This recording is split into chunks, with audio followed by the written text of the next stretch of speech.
I started putting my time in, tiptoeing around, trying to hunt him. The one evening that I was going to go hunting, and my nephew called me, said, "Uncle Phil, I got a ball game tonight." I said, "All right, we're coming to the game, buddy." So I went there to watch his game. And wouldn't you know that when I pulled into the parking lot there at the gym, my phone went off, and there what session was in the daylight, standing right under my muddy tree stand. Oh my gosh, the one and only time, because you guys got to understand, it's 3.5 years, and that's the first time that's ever happened.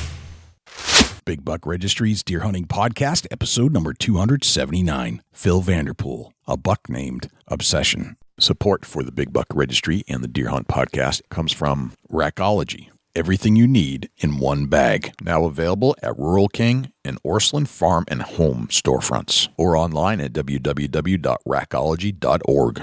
-33 merino wool layering system. Timeless natural insulation, keeping you warm on the coldest days while staying breathable and wicking away moisture on the wet ones without the old school itch of regular wool.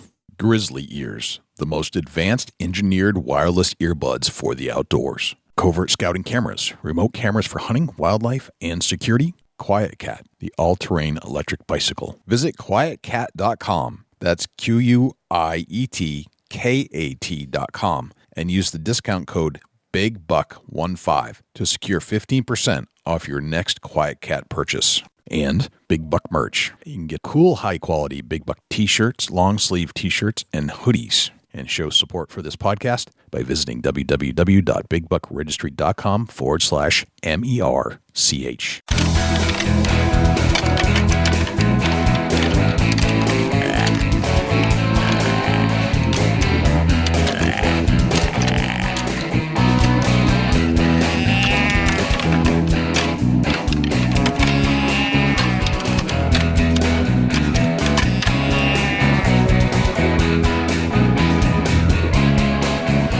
Big Buck Registry is a virtual museum of hunting stories. We preserve a piece of Americana by interviewing and recording hunters about their hunts and experiences from across the country. And who knows, maybe we'll learn a thing or two along the way that'll help us take our hunt to the next level. This is Laura Zara from Naked and Afraid, and you're about to listen to my favorite podcast, Big Buck Registry. Hey, this is Matt Ross from QDMA, and you're listening to one of my favorite podcasts on the internet, the Big Buck Registry's Deer Hunting Podcast. Hey, this is Zach Sandow at Onyx Hunt, and you're listening to one of my personal favorite podcasts, the Big Buck Registry. Hello, ladies and gentlemen, fellow predators. My name is Jay, and thank you for tuning in to the Big Buck Registry's Deer Hunting Podcast. For Dusty Phillips and Jim Keller and the entire staff here at the Big Buck Registry, welcome to this week's show. There are a couple things I'd like you to do for us if you could. If you would, please check us out on iTunes, subscribe, and leave us a review.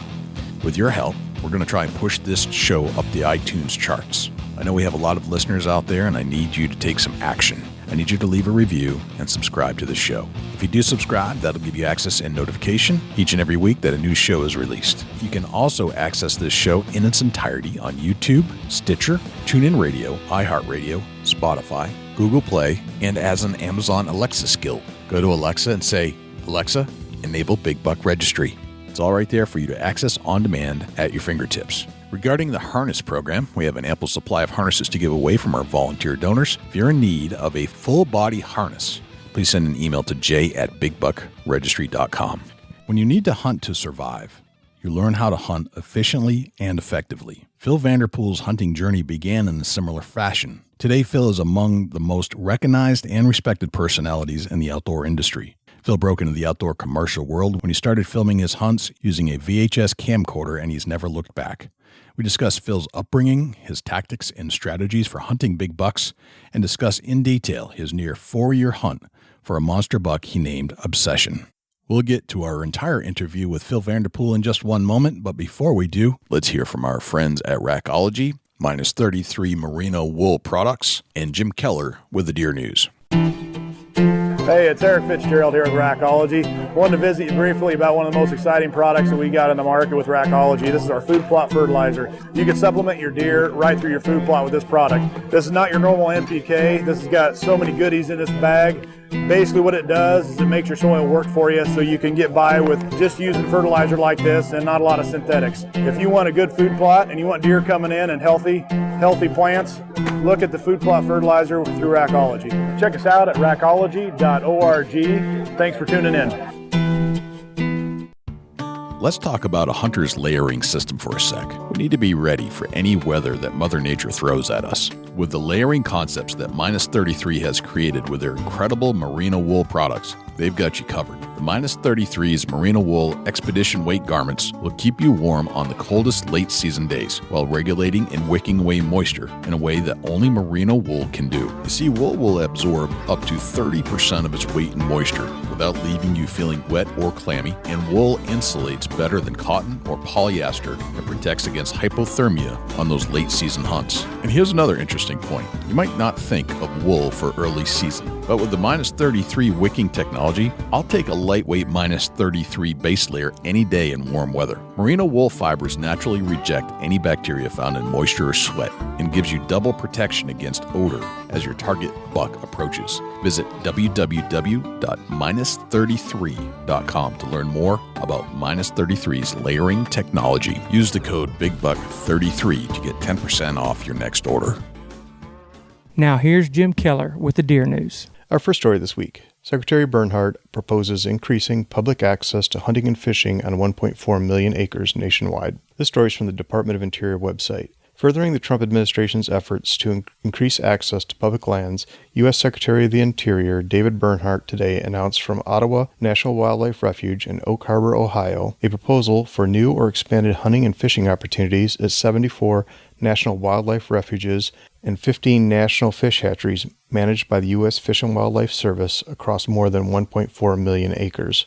The proposal would increase the number of units in the service's National Wildlife Refuge system where the public may hunt from 377 to 382, and the number where fishing would be permitted would be increased from 312 to 316. The proposal would also formally open lands on 15 hatcheries of the National Fish Hatchery System to hunting or sport fishing for the first time. The proposal also outlines a comprehensive revision and simplification of all refuge-specific hunting and fishing regulations in all 50 states to more closely match state regulations while continuing to ensure safe and compatible opportunities. The service worked closely with the states in preparing the proposed rule. New proposed refuge opportunities include lands and waters in Wisconsin, Wyoming, Colorado, Ohio, Texas, Florida, Illinois, Missouri, and Washington state. Hunting, fishing, and other outdoor activities contributed more than $156 billion to economic activity in communities across the United States in 2016, according to the service's National Survey of Fishing, Hunting, and Wildlife-Associated Recreation, published every 5 years. More than 101 million Americans, 40% of the U.S. population aged 16 and older, pursue wildlife-related recreation, including hunting and fishing. The service will seek comments from the public on the proposed rule for 45 days, beginning with publication in the Federal Register in coming days.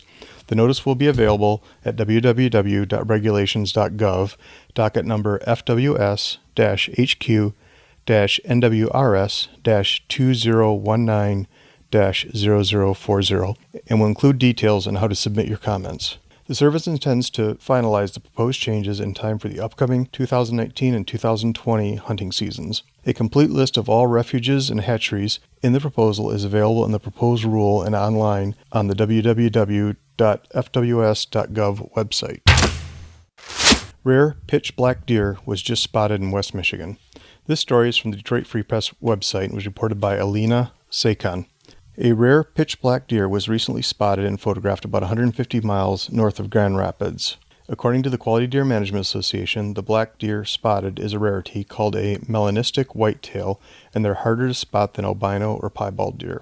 Bel Air-based real estate agent John Roach posted photos of the extraordinary sighting on his Facebook page Thursday. The Deer Association said this unusual coloration is due to a random genetic anomaly and believed to be a result of a mutated gene, thus causing the melanism. The first known melanistic whitetail spotted on record was in 1929, the association said, but these pitch black deer have been reported in Michigan, Mississippi, Virginia, Pennsylvania, Texas, and South Carolina.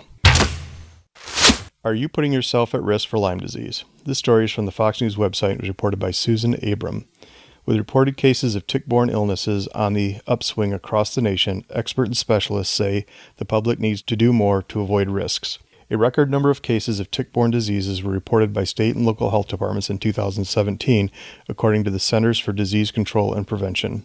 In total, tick-borne illnesses increased by 22% from a total of 48,610 reported cases in 2016 to a total of 59,349 reported cases in 2017. The last year data was available. A majority of those were Lyme disease, health officials said. Reported cases capture only a fraction of the overall number of people with tick-borne illnesses, health experts for the CDC recently noted. Even so, the number of reported cases of Lyme disease in the United States has tripled since the late 1990s. Most Lyme disease cases are reported from May to August. The illness often occurs when a young infected tick called a nymph bites into skin and transmits bacteria.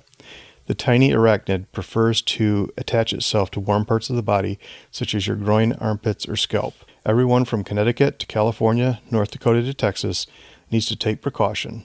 The CDC offers the following tips. Use insect repellent that contains permethrin to treat clothing and gear such as boots, pants, socks, and tents. Wear clothing pre-treated with permethrin. Conduct a full-body tick check on yourself, children, pets as soon as coming in from the outdoors. One of the easiest way to do this is to get undressed and hop in the shower. Put clothes in a dryer for 10 minutes or more after coming in from the outdoors. Check and clean the lint trap too. That concludes this week's edition of the Big Buck Registry's Deer News.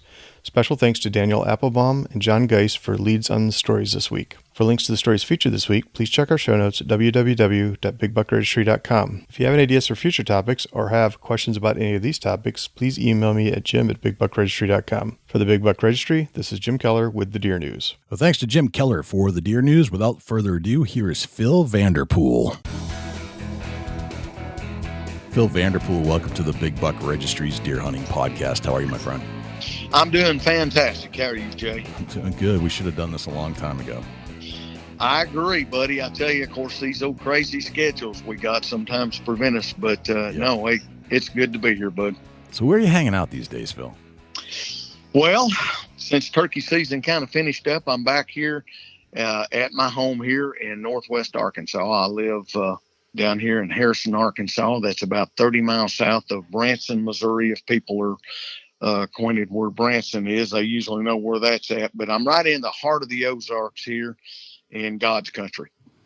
It's beautiful land down there. And, you know, I look at it on Google Maps. I've never really been there. I mean, the Ozarks, it's like can you describe what the Ozarks are in a little more detail? I mean, I think of it as this lake with lots of shore frontage that's like masses the ocean. You know, it's like there's just so many miles of shorefront, but also scattered with mountains and an outdoorsman's paradise of sorts. What's your take on it? Well, down here where I'm at, I mean, it's just a beautiful scenic mountain country. And the further you get south, I'm here. I actually live in Boone County, but I'm originally from Newton County, down there at Jasper, which is on the Buffalo River. And that's a national river, and it's historically known that people float and things like that. But it's just vast, big, huge, rolling mountains, not quite as big as Colorado, but just kind of envision it with a lot of timber. I mean, it's just, you see timber for miles and miles and miles. We don't have the agriculture areas, but we got these streams, lakes. We got Bull Shoals Lake, Norfolk, Beaver, Table Rock Lakes, all within less than an hour's drive from me here. So we have a lot of great fishing and stuff down here, water activity, if you will. Yeah. But, you know, we've got bear, whitetail, elk, the elk they've introduced down here along the Buffalo River. Yeah. So we got a variety of animals. Black bear, I'm already getting them on my covert trail cameras. Me too. They're starting to show up now. They're coming out of hibernation, and I guess they're getting ready to go into the rut, you know, and so I'm starting to see a lot of activity on trail cameras. This is when I start seeing them on my trail cameras and in person. Like the rut is definitely starting to kick in, and they just go in weird places that you never usually see them. Exactly. This time of year, it does it every year, about the same time, and it'll run through about August, and then they seem to disappear a little bit. Yep. And Big Mike showed up. There's this one bear we call Big Mike, and he's back. And he was out looking for love yesterday, and he showed up on my covert camera as well. It's always fun to see him. I don't know. I just like bears. I think they're neat. I do too, buddy. I tell you what, they're intriguing, and it amazes me how quiet they are and how they can just slip around on you and you don't even hear them as big as they are. It's crazy. Right. 300-pound bear is quiet like a ninja. It's crazy. So where did you cut your teeth on the outdoors? This is where you just told us where you live now. Is that where you also grew up? Yes, this is where I grew up. I grew up there in Jasper, Arkansas is what I call home. That's where I graduated from high school.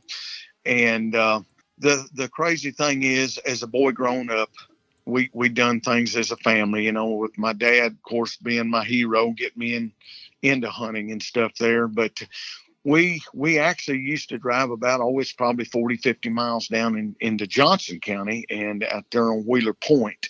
And where my hunting started is we all camped out. We had an old school bus that my dad had fixed up with the bunk beds in it and fixed it up with a water tank on it and cook stove and stuff in there, an old butane cook stove. And that's what we pretty much stayed in. But we'd always have friends and family come down, and they would be a huge camp. But this was public land, and that's how we did it. I mean, we would do our squirrel camps, our deer camps, everything like that. And we build that big old bonfire and them campfires up. We would cook. A lot of times we'd cook our meat on it after somebody had shot a deer or something like that. We would take some of the meat and just have a feast out there on the fire, basically. And that's how I cut my teeth, and I shot my first deer in situations like that. And actually, I think I was 11 when I shot my first buck. And up in Newton County, where I was from, we didn't have a lot of deer then, but I shot my first doe, and it's kind of a crazy story. I'll try to keep it short and simple. But my daddy had made a push, and there was a big snow on the ground. And we got back, and my dad had made a drive, and he had set me up on an old log there, and he was going to make a drive and push this thicket out, just a little one-man push. And I had an old lever action 25-20 in my hand there, and my dad made a push, and this big old huge doe come off the hill. Never forget it. And there I was sitting there about froze out, and the snow had gotten so cold, and the snow was so deep it got over my rubber boots. And I was sitting there, and I had my boots off with some matches trying to warm my feet. And here come this big doe off the hill. Well, she was just flying across the log road. And when she hit the log road, I just raised up, pulled the trigger, and I shot my first doe. She just done a double backflip. And it happened so fast. It was just crazy. I think, like I say, I was 9 years old at the time. But that was my first deer. Now, my first buck, that was a different story. And that was down at Wheeler Point, where we camped out there on the public land down there. And I think I was 11. But not only did I shoot one, but I shot two good bucks on that on that hunt. I got one down and had him, and I was sitting there, and here come another one off the hill, and darn if I didn't shoot him too. And so that was kind of a story in itself. We had quite a week, me and my dad both. I think I've got pictures of that, Jay. I think there was me and my dad, or me sitting there just as a little boy there with like 4 bucks on the back of that old bus, an old Metro bus that we had fixed up as our first camper. And then we graduated to bigger school buses later on. But that was our first I guess basically camper that we fixed up, and it was an old Metro bus there, and those deer on the back. Yeah. Where did you get the Metro bus? I have no idea. That like I say, I think when we got that, I was I don't even know. I shot my first deer when I was 9, but I think we had that bus there 3 or 4 years even before that. And, I remember going to camp before I ever actually was hunting on my own so much. I was 4 or 5 years old, even before I was in school, and would go camping and stuff, Yeah. And I shot my first squirrel when I was 4, by the way. And here's a story. My great grandfather bought this single shot Ithaca 22 for me before I was ever born. Yeah. My mother, he had never had a great grandson yet. And he was hoping that I was going to be a boy, and he took a chance and bought that for me. My great grandfather did, before I was born. And when I turned 4 years old, they let me have that 22. And my dad took me out, and we basically had a squirrel up a tree, and he let me shoot it. And I done it on my own. I actually done the aiming and everything. He cocked the hammer because it had the old hammer on it. Like I say, it was a lever action single shot Ithaca 22. Yep. And I shot my first squirrel when I was 4. And I'm just telling you, I've been hooked on hunting ever since. That's awesome. But Jay, the thing with me, of course, I'm 59 years old now. Yeah. The thing with me is we were a very, very, very poor family. Mm-hmm. And we lived on our squirrels. Squirrel was a huge part of our diet. Rabbits, squirrels, and then obviously deer meat. But the way we went about it, we saved everything. We literally eat the heart, the liver, peeled out any kind of meat that was in between the ribs. I mean, we teetotally just deboned the meat off a deer, or off the carcasses. Same thing with squirrels, because I mean that was part of our survival upon raising a hog or a calf or something like that, or a steer to butcher. That was the way I was raised, and I mean it goes back to my roots where it all started for me. But we done it as a necessity, and as I grew older, I mean that camping experience that we did, now that became, I mean, it was like I say, I was obsessed with it. I mean, I was huge into sports, playing ball and stuff like that. But where I went to school, they would give you the first 2 days of season off to go deer hunting. No kidding. And okay. Yeah. Oh, yeah. We would have the first 2 days off, and we so look forward to that as boys, going down there and sharing that hunt camp. That was a huge ritual for us. But I would always remember the coach saying, boys, mandatory practice. I mean, they're letting school out, but if y'all miss practice, you're not going to be able to play in the ball game. Well, guess who sat on the bench or didn't show up for the game? I'm guessing Phil Vanderpool. The hunting was more important to me. I love sports, don't get me wrong. Right. But when it came down to that and coach give us an alternative, my hunting was my number one thing. I mean, I just fell in love with it.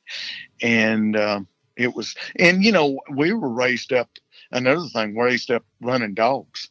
But I'll have you to know, I never killed a deer in front of a dog that I ever knew of. Now, they probably stirred some of the deer up that, but my dad was we raised dogs, and he was the guy that ran the dogs. He would always kill the biggest buck because the big bucks would circle back. Yeah. And Dad running the dogs, right. He'd get the biggest buck. Right. But for me, I wanted the solitude. I learned young, and it probably by accident as more as anything, is I found this place on Wheeler Point that I'd go down about 4 or 5 benches down on the side of this mountain. And I look back at it now, it was a natural funnel. And every year when I killed my first 2 bucks at the same time, every year after that, until I graduated from high school, I killed at least 1 buck off that same particular stand. It was that good. Gotcha. So, what's the thing with like the guy's name Phil Robertson? He also had the same issue, right? Where he bailed out of sports, professional sports, just because he could go hunt, or just to go hunting. Same kind of thing, that it was that important to him. And well, it was. I mean, it was. I don't know how to say. It was our quality time to spend together. My grandpa, my dad headed up the camp. There's no question. He was the camp cook, and out of all the guys there, he was the best hunter. There's no doubt. It just seemed like he was a big buck magnet, which I later graduated into that position. It was later on in life before I got into bow hunting. I was almost 20 years old before I actually got into bow hunting. Okay. But our camps that we did pretty much set up the standard that I live by today. if you will. I go back to that, and that was my hunting heritage, my roots, my brothers, my cousins, my aunts, my uncles. We all did it as a family and had such a magnificent, wonderful time doing it. I mean, it was just, I still look back to them sitting around that old campfire, with marshmallows and weenies. We'd roast our weenies and things like that, or cut off a piece of deer meat and actually put a little garlic salt or salt on it, stick it out there on the fire. I mean, I look back at that, and that was some of the most memorable times of my life was in my childhood during those hunt camps on that public land down there at Wheeler Point. Yep. It was. As far as your dad's concerned, I mean, how much did he teach you your skill set? It sounds like it was a necessity. Like you learned to hunt because you needed food, which really puts the pressure on when you got to eat. You got to figure out really how to do this. What did your dad teach you as a youngster? Well, I mean, not only did he teach me, learning the basic hunting skills, I call it, because he was a gun hunter and for the most part. And he taught me that, but he also taught me how to skin a deer, how to skin a squirrel. And we, like I say, we learned a lot of stuff that people don't do now. I mean, a lot of guys, they go to these camps and stuff, especially when they're hunting with outfitters, they'll skin the deer for them, this and that, and that's all great. But going back to that, it was all the basics that I learned. I mean, I look back at how we look at funnels and pinch points and stuff. Well, Dad done that with dogs. He would know where these deer would go when we ran the dogs, where they, to head them off and get on stand, and where to put the guys where they pinch them down, where they get them, get the shots. We'd get up on side of the mountain, up on top of what we call a hog back or a backbone. Mm-hmm. And it would be a big old huge long ridge that run out and maybe drop off. But what we would do is take rocks and boulders and running off the side of those and roll them off the side of those hills, put the guys on stand when we weren't using dogs and stuff, especially when the bucks were locked down with the does. Yeah. We would do that to kind of push the deer, and rolling those rocks over would get the deer on their feet, and they wouldn't be running wide open normally. They would just, the old bucks would be trying to slip through there. And I mean, there's just a lot of techniques that I learned that I look back at that I put into the equation of my bow hunting, especially on these points where these deer, these old big bucks, what they would do, they get on the end of these hogbacks or these backbones there on the end of that point. Well, they would have the wind blowing over in their back, but they could see everything down below them. Right. So they always had an escape route. And I learned a lot of these older, mature bucks, that was something that they did. They always had an escape route, a back door. And I've put a lot of that into my bow hunting equation there a lot of times to kill an older, bigger deer, especially one that you've had history with. You got to get to thinking about all these different things, and that's just little things that I learned, playing the wind and in the mountainous area, how the like if you're on the side of a mountain, a lot of times we have these hard rock bluffs, if you will, here a lot of bluffs. So we would try to find that gap in a bluff where the deer will go up and down, especially when you're starting to get close to the rut, and learning how to hunt that, but also learning how to play the wind, because the wind would always have these downdrafts, and what it would do, it hit the side of the bluff and then swirl and come back around. So a lot of times you would have to play the wind totally different, even though the wind would be in your face. But when you got up close to that bluff, it was bouncing off that bluff. And just little things like that I learned from Dad just by being out there, trying to learn to play the wind and stuff like that. And it's helped me become a better hunter, because when we would find that gap in a bluff, and I've shot a lot of good bucks doing this, because what happens on the side of that mountain, you have what we call benches. It'd drop off, then it would flatten out into a bench and just kind of stagger down the side of the mountain like that. And when you're on that bench, that wind would roll and it would hit the side of the mountain in the bench, and then throw the wind back out there so the deer would bust you. So you'd always try to hunt on the high side. I would try to get up where the thermals are more regular, if you will. Yeah. You've got a more constant thermal. And it's just a lot of that technique I look back that I put into my bow hunting. And I feel like that's probably what made me so successful getting started once I did get into bow hunting. And like I say, I was about 20 years old when I really got into bow hunting. But boy, when I did it change me. So you got into bow hunting almost 40 years ago now? Yep. Wow. So that's changed a lot. I want to talk about your perspective on that in a bit. What was that trigger? When did you decide that, hey, I'm going to go all bow hunt here? I'm kind of done with a gun. Well, and it was kind of a transition, obviously at first, but I think the first, I got into, and I wasn't sure whether I was going to shoot right-handed or left-handed. Actually, the first bow I ever bought was a Bear Polar LTD left-handed that I tried to start with, and that was left-handed. But I saw that, boy, I need to probably make the change and go right-handed. Okay. And are you a lefty naturally?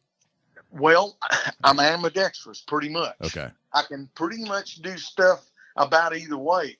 But obviously, I saw that being a left-handed bow hunter, boy, you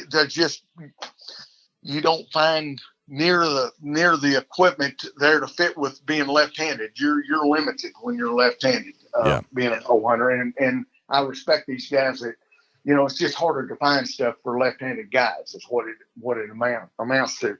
So I switched up, and then I think the first deer I ever killed was with a Jennings Aerostar. And when that first came out, that was the old Jennings. And I just kept making the switch. It kept me interested just learning to shoot, because I'll tell you, there was very few people bow hunted where I'm from down here. So it was a whole new game. And I'll never forget when I shot my first buck. A lot of people just didn't think that I had done, he shot that with a gun and stuck an arrow in it, and stuff there. But boy, I think at the time we had a 4 deer limit with a bow then, and boy, I had an unbelievable year. I filled all my tags and went through some trial and error. I admit I'd missed some deer and just getting started. I look back now that guys can pick up in 10 minutes what it took me 10 years to learn, right. Just because we didn't have the technology out there. I just can't believe how far it's evolved.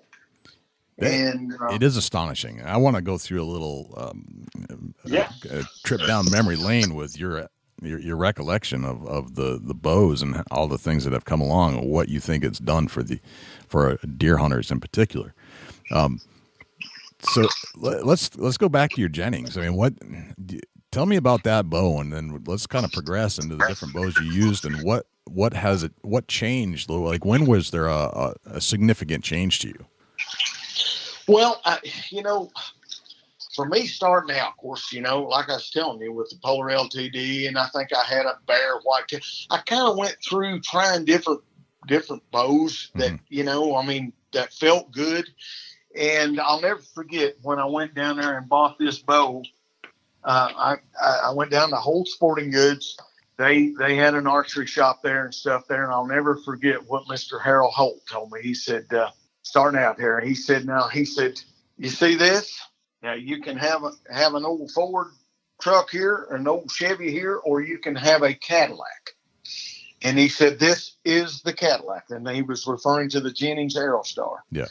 And he said, this is the trend. It's, he went through the steps of maybe a little bit faster here. Of course, I look back at how fast that Jennings Aerostar was. It's not as fast as these recurve bows they got now. But right.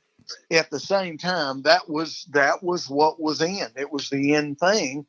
And so I thought, and they let me pay it out. I'll never forget, just didn't have a lot of money then. And I paid the bow out and started that relationship with them. And then after that, I could go in and buy anything I wanted to, put it on credit or whatever I wanted. But that's where it started. But the trend that it's made is just unbelievable, because you didn't hardly have any let off. I think that bow, you could either have 30% or 50% let off in. You could set it, where it was more like a recurve. But yet it was really long. I went from shooting the Jennings, and then I got on the PSE trick, with the, the old, I probably killed more bow back then with the old PSEs back in the day. I got on them, the old Mach Flight 4, I think it was, and the Fireflights and stuff there. I killed a lot of deer with them going, as it evolved. And watching the sights, that's another thing, how our hunting sights have changed and what we've got now compared to back then with the old pins that you couldn't even see. I mean, my goodness, if it started even faintly starting to lose light, you couldn't even see your pins. You'd have to, you pretty much have to call it quits if you're depending on shooting with your pins. But, and the arrows, I mean, shooting the old, the 21-17s, the 22-19s, 22-16s, 22-13 was a big arrow, and the 23-12s when you wanted speed. And they went to these long overdraw systems, how that all evolved to try to get your speed. There was a time, Jay, this little guy here, I'm 5'7". I think back then I probably weighed 140 pounds. Yeah. Maybe 150 max. But back then I was shooting 85 pounds What? out of an old Fireflight with overdraw because I was a short draw. And when I first started trying to shoot a bow, draw length, I don't think anybody really knew how to measure draw length correctly. I think I started out with a 29-inch draw when I first started. I mean, I pull a 29-inch draw back now, it's plumb behind my ear. Right. I shoot about a 26.5, 27-inch draw. And that's another thing I went from is a trial and error learning process of what to shoot, anchor points, and all that. And I had to pretty much learn it on my own. Because Whole Sporting Goods was actually a glass place that was their main business. And they kind of done this as a hobby for the hunters and stuff. They sold guns and bows and stuff there, So it was, right. I mean, even though they tried to help out a little bit, it's not like the knowledge you have with your pro archer shops nowadays, how to, get your equipment properly fit to you. Yeah. And that was a huge learning process. It's so different today. And you can walk into a bow shop today and you can, even the low end stuff is light years from what the high end stuff was 20 years ago. And just think 40 years ago, how far it's right. went. And and it's funny that you even, we talk about this because I started out with compound more, and you would have thought I would have probably started with the recurve, but I didn't. Right. I actually made the trend to go to a recurve later on for a couple of years. I went to Black Widow, which is not very far from me up here up here by Ozark, Missouri, Highland, Missouri, up here just north of Branson, Missouri there. And I went up and I actually had there was a few of us boys kind of got together and decided we wanted to go instinctive and start going back to the recurve. So we all went up and had Black Widow make us, they custom made our bows, fit us to our draw length and stuff like that. Matter of fact, I've still got my Black Widow down there that I had. I think that was in 90. I believe that was in 93 when I had that bow made. I hunted with it exclusively for 2 years and made trips out west and stuff. And I think I ended up shooting 7 deer with that. But my goal was to shoot a Pope and Young whitetail with that Black Widow recurve on public land. And I done that, and I killed a 140-inch 10-point on public land with that recurve, and then I hung it up. Gotcha. But by then, I was already getting, I was into the video side of things, doing things there, and I enjoyed the Black Widow recurve. Don't get me wrong. I would probably do more hunting with a recurve, but it's hard to find a sponsor partner that's, nowadays with the work we're doing now and me trying to make a living doing what I'm doing. Don't get me wrong, but I loved it.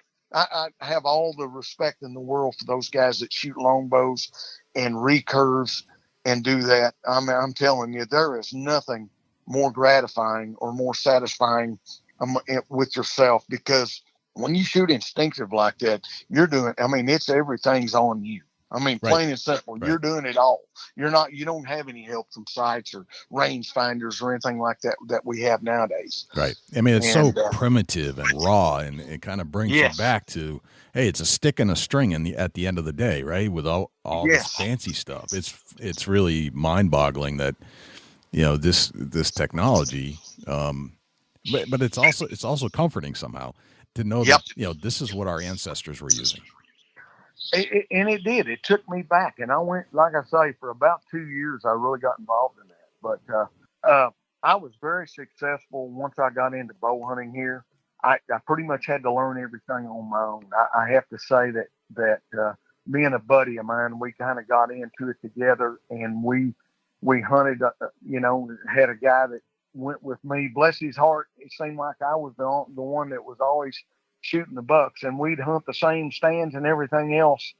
I probably had more deer knowledge, but we both went into the archery. David and I did, and we just kind of went into the archery side of things together there. But I was blessed to have early success, and it just created something within me that I can't describe, because what I loved about bow hunting was the up close that you were getting on these deer. Yes, right. And there again, tree stands. I can remember a time, Jay, I'd take 3 or 4 tree steps, my tree stand and my bow. And you're not going to believe this. I can't tell you how many times I've climbed trees on one climb and do it all in one motion and never even think about safety.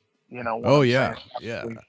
I mean, that's come a long way too, right? I mean, we think more about safety these days than we ever did. I mean, I can't tell you how many times I climbed without a tree harness. It was insane. And today, looking back, it's even more insane. Like, why would I not even think about it? I mean, I put it on when I got up there, but I never used it to go up and down the tree. I can remember right here close to home, one of the big deer I shot, one of my first Pope and young whitetails I shot here in Arkansas. I literally found the tree.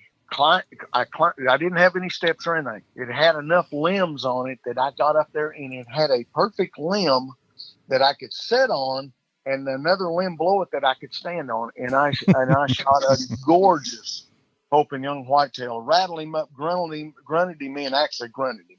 I said rattling. I actually grunted him in out there. And that's when I learned. This was back in the early 90s. And I'm thinking 91, right prior to when I went to the recurve. I believe it was 91. That buck come in, and there again in October there, and I shot that buck. I believe it was on my mother's birthday, actually October 29th. And he came right to me. I'll never forget it. That's when I knew then grunt calls worked. And I believe it was an old night and hail grunt call that I had back then. I believe. Nice. And, but just things like that. I look back at so many, my goodness, if I would have known back then what I know now, and because there wasn't any bow hunters, I'm telling you, there's no telling. Yeah. I mean, bow hunting's become so popular, right? I mean, it's just taken the country by storm compared to what it was even 15 years ago. Everybody's doing it, and it's refreshing. But for those of us that used to bow hunt before it became popular, it's a little frustrating at times, because now you got guys bow hunting in your spot that you would otherwise have had to yourself.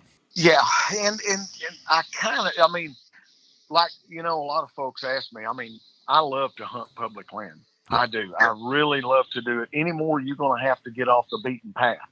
If you're going after, mature deer and stuff like that, but I will say this, Jay, I have a lot of people ask me, so why don't you hunt public land more? Well, here's what you have to be careful of, state by state and federal. A lot of federal ground. You cannot, for what I'm doing to try to show you, to entertain, inform, and educate you through bow hunting, because this is how I make my living. Yeah. I can't legally do that. And a lot of folks don't understand it. On national forest, you've got to get permits. on state ground. Say, for instance, in Missouri, yeah, you can video. You just can't do it and show it if you're doing that. And I don't understand that. I have issues with that because I'm usually always out in the open. I want to tell people, you can do this on your public land and you can do it here. But boy, it's an act of God a lot of times to get a permit. And especially down here on the national park on the Buffalo River, it blows me away that what you have to go through to get a permit to be able to video and stuff on it. To film, right. That's another subject, but it's but I do get asked that a lot, just so you know, on public land. Yeah. And I love to hunt public land. Now, state ground I can hunt. Quarter land down here on the lake I can hunt. So when I do that, that's usually when I'm doing it on my public land. I can hunt state ground. Gotcha. And not worry about that. So state ground is different than federal. So you get on federal public lands. Now you're talking about a whole different permit, just to film. And I'm kind of familiar with this because I've heard this through. I've got a brother-in-law that's out west and working in Hollywood, and he always tells me about all these permits that he's got to get and the permission slips he's got to get just to have somebody be a background actor, or there's a lot to it where they have to get. There's a lot more permission than you think just to throw a camera in and do it commercially. I think that's the line, right? If you're going to do something commercially and you're going to be videotaping anything, different rules apply to different ownership of parcels of land. Yeah. It's, it is. That's a change. But I get asked a lot, Jay, how in the world did you get in the hunting industry? And I was blessed and I was very fortunate. It was at the right time, the right place, meeting the right people that I got into the hunting industry. The one thing I got interested in, I worked at Curtis Mathis Electronics there for about 16 years. Yep. And back in 1980, I think right around there is when I got my first video camera. Gotcha. And I started out Makes with sense. the old. And that's how I got my start in the hunting industry, is through my videography. Yep. But I applied all my hunting knowledge with the videography, which really helped me when I first got started. But I'll tell you how I started. I started with an old 2-piece top loader VHS unit that the camera actually plugged into. It's when I first started videoing and getting out here. And I can remember turkey hunting when the Featherflex decoys came out. I got them and I was grabbing all this footage. People had never seen anything like that, where they were coming and getting on these decoys. And I was going out and capturing all this. And I got so wrapped up in capturing the moment and stuff. I enjoyed that as much as I did with my hunting. Right. And one of the reasons I really got in, when I killed this big deer, I killed a big deer with my black widow recurve.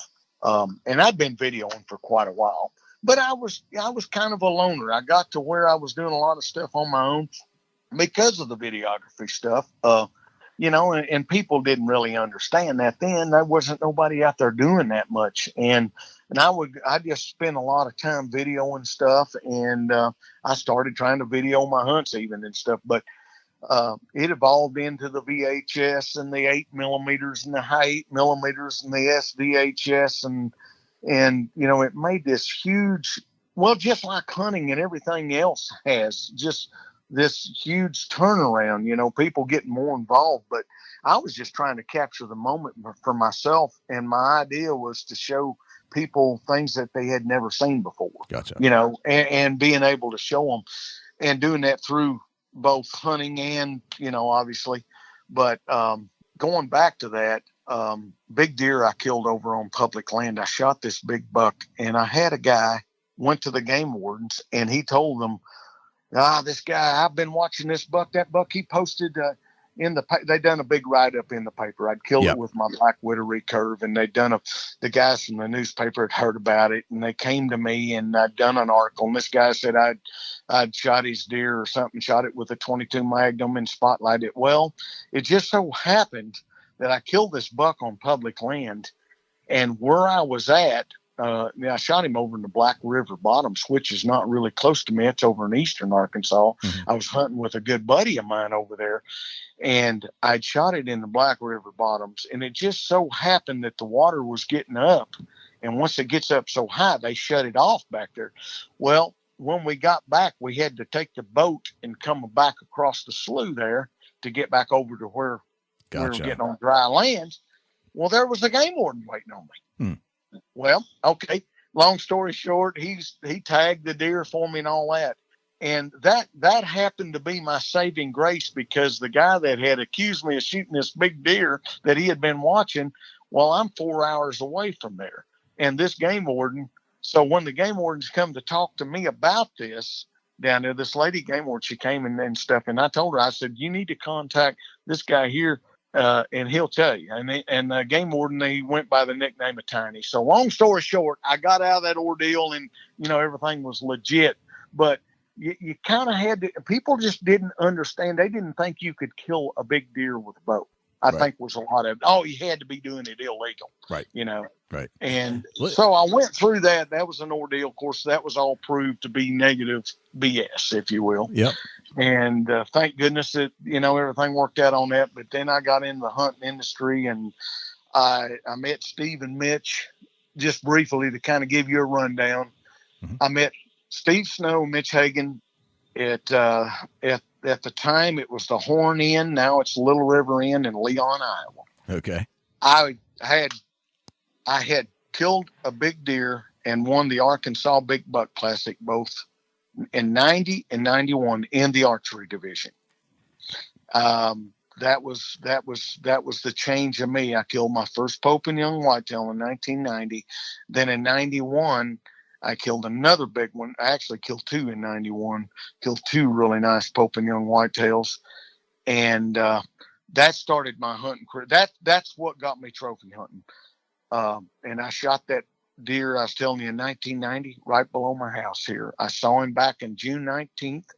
Me and a buddy of mine were exercising, running down an old road there, getting ourselves in shape for elk season to go elk hunting. And we saw 5 bucks out there, and I saw that big deer out there. And I spent 20 some odd days. I can't even remember, 27 days, I think it was.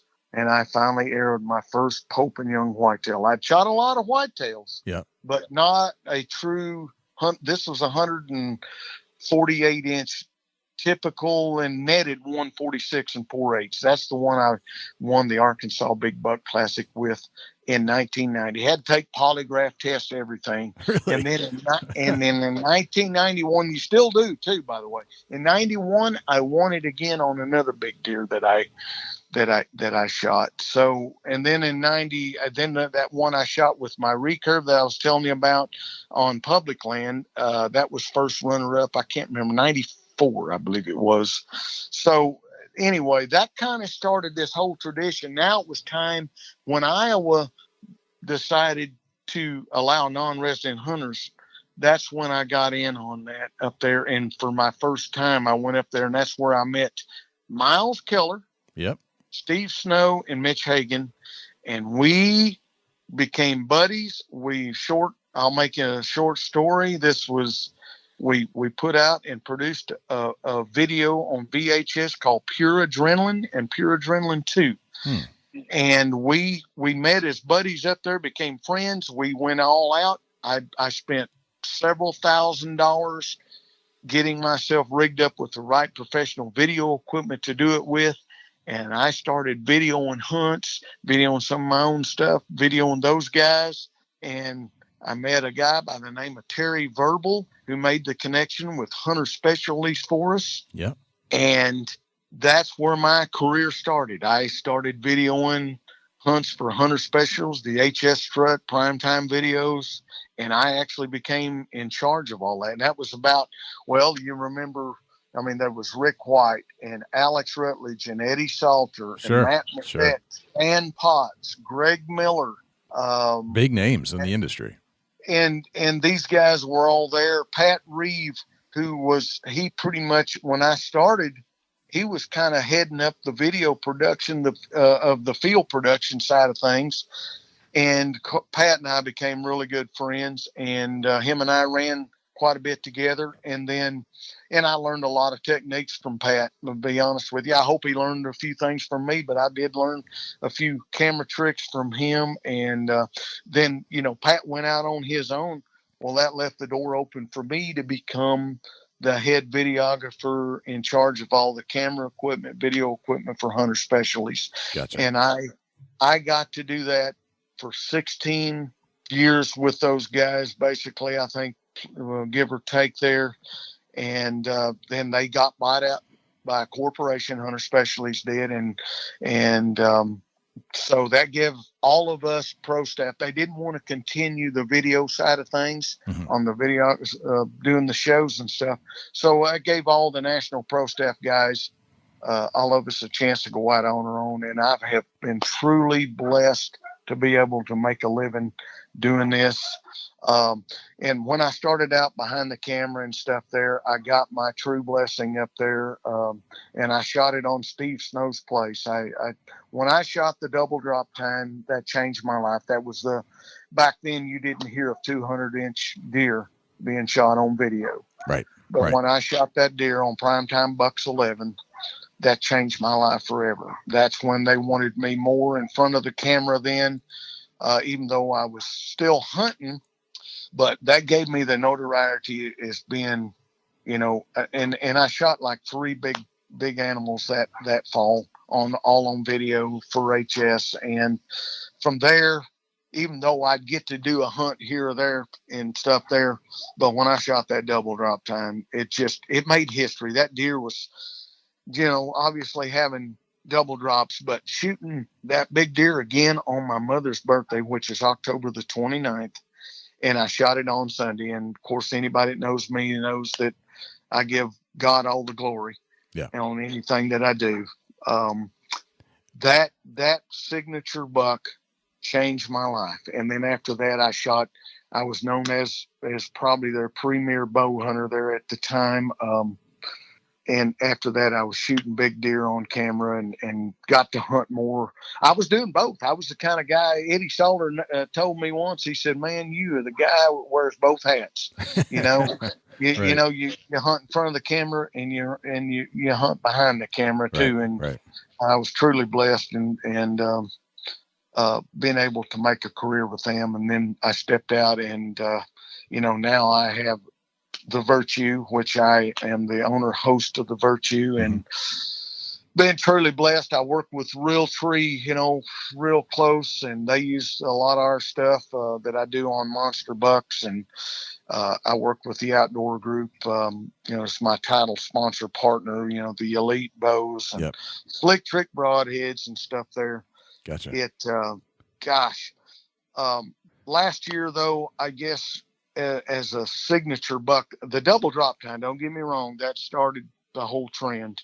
But I guess the hunt of any hunt that I had was the one that I completed last year, right here where it all started, where I shot my first Pope and young whitetail. I killed a deer of 10 lifetimes here at home, pretty much in my backyard. I want to hear that story in a second. How many deer have you killed that are significant bucks over the years? Well, and please, I look back at this, first and foremost, I've been blessed, and I don't ever want to ever sound like I've been blessed to hunt at great places, and you can only kill big deer where big deer exist. And what I call a big deer here in Arkansas is totally different from what you call in Southern Iowa. Right. Yeah, that makes sense. I hunt now for what I call mature deer and a deer that I have developed history with. It's a personal thing for me. It's not trying to, and when you're talking about this, I've been blessed to shoot. I know you asked me that, and I'm hesitant to saying this because I don't want people to think I'm ever bragging, because there's so many variables on killing big deer. First of all, when you hunt with outfitters, having properties that you are able to hunt on. Most of the outfitters always let me pick and choose. I hang my own stands, put my ground blinds out. I do my own homework. I try to do that. Yeah. But just like shooting that big deer up there at Steve Snow's, the 200-inch deer, that was on his property, and he was a huge part of helping me being able to. We didn't even know that deer existed until I saw him. And had an encounter, and then moved in about a week later and killed him. But, I'm very grateful for places that I've got to hunt. But to wrap that up, I've shot 10 Boone and Crockett, gross Boone and Crockett whitetail, 2 of them over 200 inches. And I've been able to take them with my bow. And it's a personal thing for me. And I don't know, I've probably got around 80 Pope and Young class whitetails since I've been doing this. Wow. And you know what I'm more proud of than anything? I think I'd say over 90% of them have all been shot on professional video. That's over cool. the years. That's cool. Yeah. But I give God all the glory for that. Without him, I couldn't do this. Yep. And meeting the right people and having the right places to hunt. And I realize not everybody's had that opportunity. Let's take a little break. And when we come back, we'll pick up where we left off with Phil Vanderpool and a buck named Obsession. Rackology Deer Supplement and Attractant, developed through years of intense scientific research, comes a product that puts it all in one bag. Superior attractant, scientifically formulated vitamins and minerals, and all at a much better price. To get yours today, please check out rackology.org for a list of dealers. Rackology, how can you afford not to use it? Everything deer need, all in one bag. And now back to our conversation with Phil Vanderpool about a buck named Obsession. So Phil, let me ask you this. If clearly you have a lot of experience killing bigger bucks, what are some of your strategies and techniques, and how do you start the process of identifying that there's a buck there that you want to hunt, and then going about it? I mean, these bucks are old for a reason. They're tricky. They know how to avoid danger because they're based off of their instincts. They're trying not to die so that they can continue to mate. How do you even start?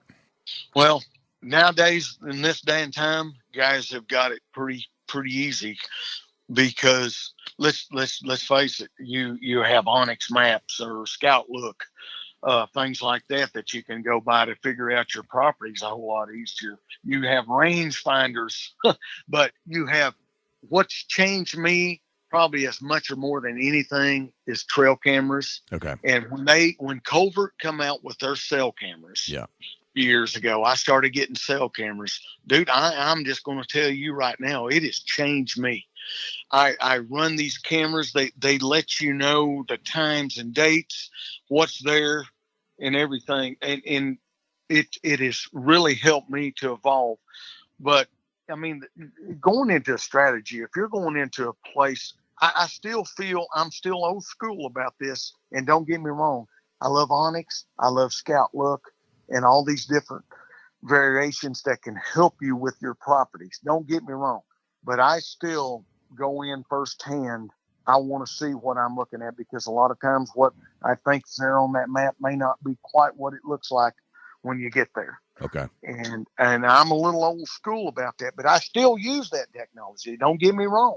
I mean, I'll briefly look at it, but I want to know, going into something when I'm new. But, I mean, the first thing you want to do, I mean, we all know that, obviously look through your pinch points, your variations. As a bow hunter, when you can, I will tell you this, try to hunt continual terrain if possible, because of your thermal currents, your wind and stuff like that. You have to play. I mean, obviously you've got to play your wind, but you've got to take it on beyond that, because a lot of times when the wind you think is right in a certain area, one thing I have learned is terrain structure can change what that wind's totally doing when you get there. Yeah. And that's why I say I'm kind of old school going to a place, and I'm always trying to find out what that wind is going to do before I get there to hunt that place. And as we know, the first hour of daylight and the last hour of daylight, basically your thermals change, right. From rising to falling and stuff like that. I try to hunt smart now. And going into an area, you have to almost tiptoe around the buck. That's where these trail cameras are so vital now, because you can not go into the bedroom quite as deep, or an area where you think a deer is going to bed and stuff. And where I hunt here in Arkansas, hey, it's continuously timber. Right. So we can't pinch them down like you do in the Midwest. Guys got it in the Midwest a whole lot easier, and I love to hunt in the Midwest because of the visibility and the rattling and the grunting, because I'm an aggressive hunter. But just being able to adapt to an area, you have to just use common sense more than anything. And when I go into an area to scout it out, I'm going to be thorough, because I don't want to just continue going back and forth in it. I want it to be thorough. I want to spend the time in an area that I'm scouting and go in probably in the summer months to really scout it out. The best time to scout a place is obviously during late season, turkey season, when the leaves are off and stuff like that. Go into an area and, I mean, give it a thorough. You can shed hunt and you can look for turkey signs at the same time. Right. And that's what I do a lot when I'm going to a new area, if I can find the time to do it then.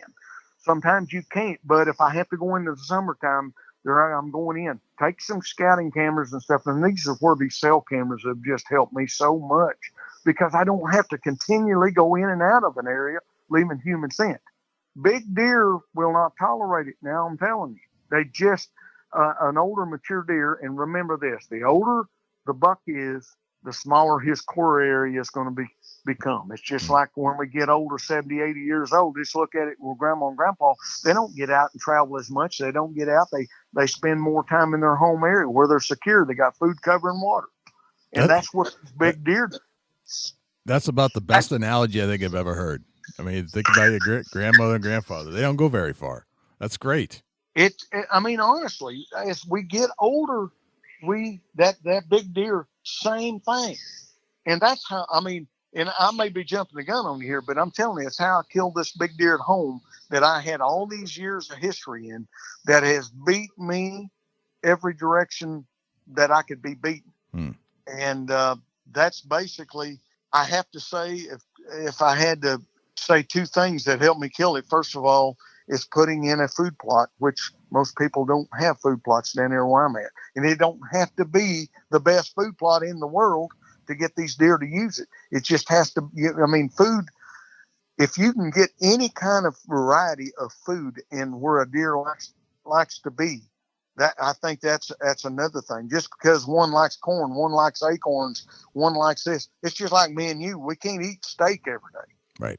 You know, you're going to get burned out on it. So having a variety of foods has helped me a little bit. And a lot of them don't turn out real good because I'm just in there with a rake and stuff and trying to get something to plant, getting something green for them, whether it be a clover mix or even a late season mix of beets and turnips or whatever. I'm trying to find something, first of all, in this terrain here at home to grow. Right. And right. because of our terrain, right. You know. But if I can give them deer a little bit of a variety in their food sources, in other words, I'm hunting a big block of timber, but I'm usually hunting the edges. I'm not going into the interiors too deep. You've got to let these bucks have sanctuaries and security where they feel safe, if you can at all. Even if it's a little bitty small piece of property. I don't hunt big properties. The piece I killed this big deer on down there is less than 100 acres, and then I can't hunt any of the rest of the acreage that's around it. You know, everybody else hunts in this country. Everybody hunts. And it's hard to find places to hunt anymore. Right, right. So you have to hunt around the edges and tiptoe until it gets close to gun season. Then you're gonna have to take some chances and go in after one. You know, if time's running out on you. But I will tell you this: October and December is the time to kill your big hit lister deers, I feel. October and December. Okay. I've never, I can tell you right now, if I had to kick a month out of the hunting season, it would probably be November. That's interesting, because how many people, I mean, their minds are exploding right now listening to this. Well, how many times do you know guys kill their big hit lister deer in November? That's the time they're off out prowling, looking for the other deer. If you're getting a big deer on camera and you know he's there and on trail camera, you better get in there and try to kill him. And normally the last week of October probably, or the very first week in October, is the best time to kill him. Yeah. There's usually that dead period in between. But I have killed more of my big deer in December and not October than I ever have in November. I agree with you, and I've seen it over and over. And if they're a big deer going down in November, it's purely by chance. Chance. That's what I'm saying. That's when these guys, these first-time hunters, whoever kills a big deer, that's when they're killing them, is in November. Don't get me wrong. I'm going to be out there in November, but I about bet you that the deer I shoot in November probably is a deer I've never seen or had history. That's it. Bingo. That's exactly right. And talking about your mother's birthday, October 29th, that week, I love that week.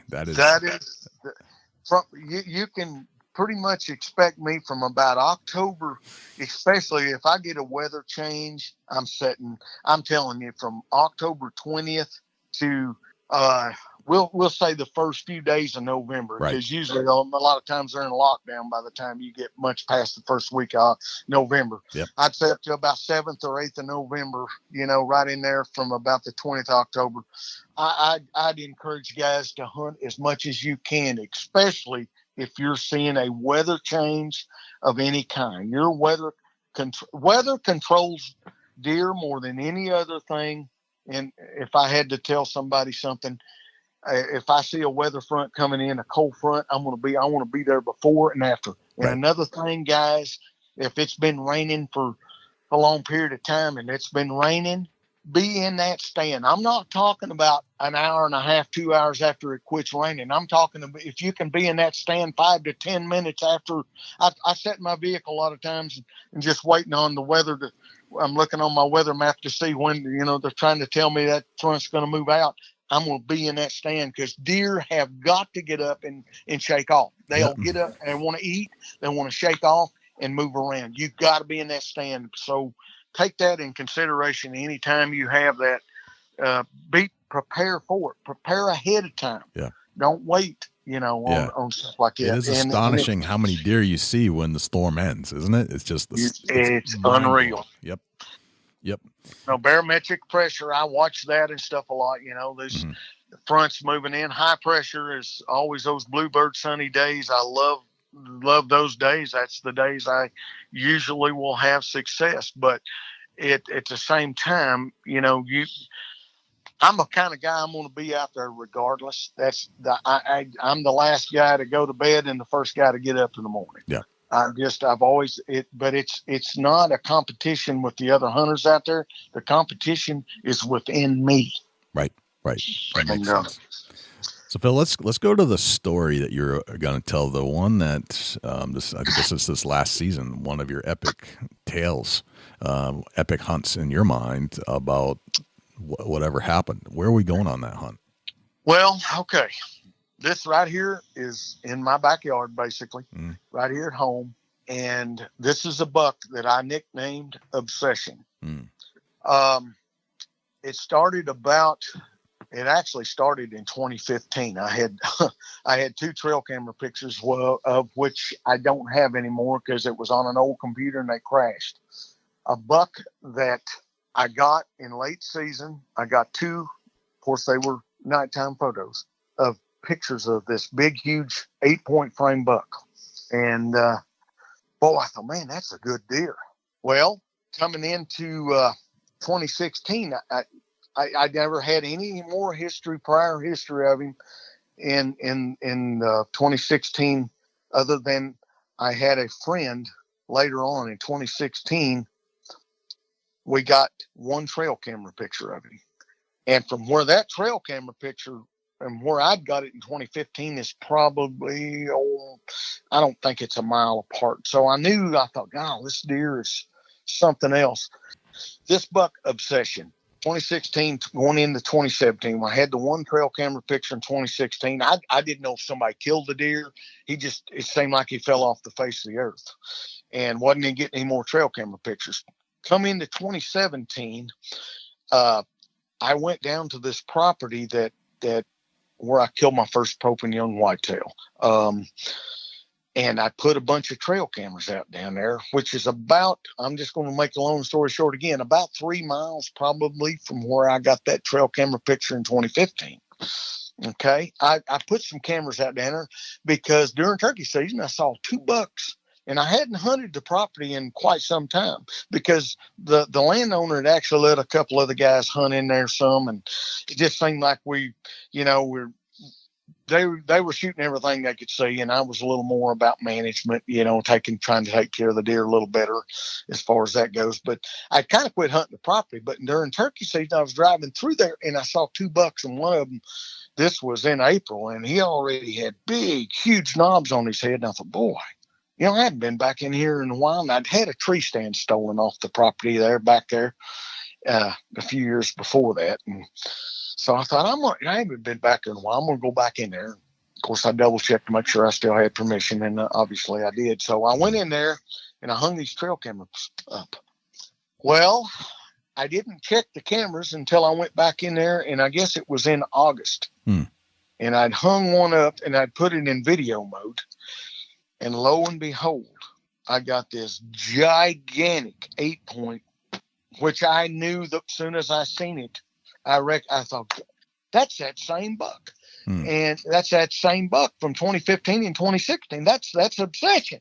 No kidding. And this deer, I just about flipped out when I seen it. It was daytime, and I don't know if he had been pushed off another piece of property or what, but there was other bucks with him, but he was in the lead quite a ways ahead of these other bucks. And I got this trail camera video of him, and I about flipped out. I said, oh my gosh, this deer. And I said right then, now the game has changed. This deer, I thought, I may be in his bedroom. Maybe this is where this deer's been staying this whole time. And I just got fortunate late season in December there to get a couple trail camera pictures of him, probably looking for the last few does or something, And I'm like, holy cow. Long story short, Rhonda and I, that's my wife. Yep. Her and I started putting these trail cameras out. We put some blinds out, and I started running those cameras. Well, I didn't get any more pictures of that deer in 2017. I didn't get any more pictures of him. I thought, golly, until the 23rd day of December. And this is no lie. I had a covert cell camera up. I had a ground blind down there, and I had got up early. I don't know why. I hadn't even hunted this blind yet. And I got up. I thought, I'm going to go to that blind this morning. And I got up, that cold front moved in. It was cold, and temperature was really cold. And I thought, boy, this would be a good time to go get in that blind. Well, just as I was getting in my truck, my covert cell camera went off. And lo and behold, Obsession was standing in front of that blind. The blind you're going to hunt. The blind I was going to hunt. And I'm like, oh my gosh. But here's the situation. If I'd have went in there, I would have probably bumped him then. That may have. Absolutely. Anyway, so that held me up from going in there. Now I went in there and hunted it another time or two. And I passed up a couple other bucks, but I didn't have him. Well, I think it was on January 2nd, covert camera went off, and there he stood, just breaking. I mean, not even enough. Probably wasn't even shooting light. You know how the black and white pictures are showing those coverts, and it's just, you could tell it's barely starting to break. Well, anyway, there he stood. He had already shed his right side. I'm like, I was just, and after the course of that, I started getting a few more visible pictures of him and stuff there. And I'm thinking, gosh, maybe this is his area. And there was a big, huge thicket back in there. And I thought, I have got to stay there. I bet anything that's his bedding area. Mm-hmm. Well, okay. I waited till I think it was about, let's see, I'm trying to think. No, let me back up here. I'm getting ahead of myself. Yeah. Well, you remember I told you I got that first daylight photo video of him going through there. Well, when I seen that, that's when I went back in there, and I thought, I got to scout this out and see what's going on here. That's when I found the sheds, both sides. I found one side of his shed from 2016. I found one side of his shed, and I thought, oh gosh, I'm in the ballpark. Well, I searched and searched for that other one, but I thought, man, I can't just, I think I may have found his bedroom or where he's starting to call home here again. So I backed out, and I didn't go back in there, obviously. And then we're going back into December 23rd. Yeah. I tiptoed around in there, tried to hunt him a little bit, but for the main part, I had all my schedules lined out, to hunt the Midwest. I'd already had my schedules. And I thought, gosh, somebody probably killed him. And then when he showed up December 23rd, because we have a long hunting season. Our archery season is probably the longest in the nation, from that last week of September all the way into February 28th is our archery. That is long. That is really long. It's way too long. They need to shorten it up and not run it into February, but that's another story. So anyhow, I had to quit hunting because obviously he shed the one side. I went in there that summer. I looked and I've looked and I did not find any of his sheds. I went in there one day and Rhonda and I went in there. We found some other sheds off some other bucks, but never found anything of obsession right off the bat there. And then I went back. That was in turkey season when we were kind of shed hunting right there in turkey season, scouting and stuff. Well, I went back because I left my trail cameras out. Just so you know, I put 14 trail cameras out on that 100 acres of property, and just left them out basically the whole year on trails where I thought he'd, come through the thicket or different areas of the properties. Well, when I went back in there in August, I had one trail camera picture because I didn't know there again if he survived, what had happened to him, if he'd left the area. One trail camera picture, July 22nd.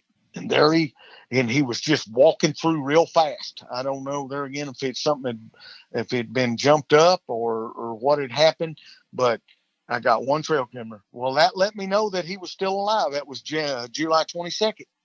And that was the only trail camera picture. And I thought, and then it looked like in the picture, you could tell he had went from a mainframe 8 from 2015, 16, and 17 being a mainframe 8. Now it looked like I thought, could that be? Could he have went to a 10 point? And I thought, well, maybe it's just as fast as he went through there because the picture wasn't real clear. It was clear that you could tell, obviously it was him and it was his frame, but it was a little bit blurry because he'd walked through there so fast, but I thought, boy, it looked like maybe he's a 10 point. Well, I never had any more trail camera pictures. I had 3 cell cameras on the property going. And boy, nothing. And I was sick. Well, I'm in Nebraska. It's September 14th. I'm in Nebraska hunting up there. My cell camera goes off here at home. And lo and behold, there he was walking through the food plot that Rhonda and I had put in back there. We put us a little hunt plot back there in a corner of an old growed up field. I mean, done it all by hand and trimmed it and everything. And there that son of a gun was walking through there. I about fell over when I saw how big it was. And I was like, oh my gosh, this may be a game changer. And he showed up again that night, and I've got like 3 right in front of the camera. He showed up again that night, and he was right in front of the camera, and you could just see how big he was. And his velvet, strips of velvet was dried, but it was still hanging off. And I'm like, oh my gosh, this deer is something else. And where we put this food plot, I had a stand in there. You could see where my old pegs was in there, where I told you somebody had stolen my tree stand. Yep. They didn't get the old pegs because the pegs had growed into the tree, but they had stolen the stand. Gotcha. And I don't know who that was. It's probably somebody had just no telling. I hadn't had any trouble since. I don't know what the situation was, but anyway, that's a mere 50 yards from where I got that first trail camera of obsession. Well, right there where he walked through is where I had just hung a new muddy tree stand there and set everything up, and he had walked right by it and walked right through the edge of that food plot. And I was like, gosh, this is September 14th. So, man, I knew when I got back. Well, when I got back in October, that's where I was tiptoeing around. I was hunting the ground blind and everything. The neighbors, I knew that the neighbors across the road there, I knew they knew that he was there. There was too much activity going into this old lock and key back in there, and I knew some guys were back in there hunting. And I was like, oh my gosh, everybody knows that deer's there. I bet he's showing up on their cameras and stuff. And well, he started coming to the food plot more, and I started actually. We're in September 1st here. we're allowed to start feeding here where I'm at. And I started putting some big time feed out in that food plot. And I think he was coming to the sunflower seeds late. And I'll tell you why here in a minute. But long story short, he started frequenting, but it was all still nocturnal. All nocturnal stuff that I was getting. The first picture I got in September 14th, he was traveling pretty hard, and it was 8:14 in the morning or 8:15 in the morning on September 14th. He was traveling through there pretty quick, and I was lucky. I felt like that camera picked him up. I felt very fortunate, but because that's about 33 yards and where he was standing is probably about 30 yards from where he was traveling up through there. But that camera picked him up that far away, and I was like, oh my gosh. So I felt fortunate, but I started putting my time in, tiptoeing around, trying to hunt him. I still wasn't. He would show up the one evening that I was going to go hunting, and my nephew called me, said, Uncle Phil, I got a ball game tonight, and he's a senior in high school and one heck of a ball player. He's like 6'6". Yep. And so I said, all right, we're coming to the game, buddy. So I went there to watch his game. And wouldn't you know that when I pulled into the parking lot there at the gym, my phone went off. And there what the session was in the daylight, standing right under my muddy tree stand. Of course. Oh, my gosh. The one and only time, because you guys got to understand, it's 3.5 years. And that's the first time that's ever happened. And I'm like, oh, my gosh.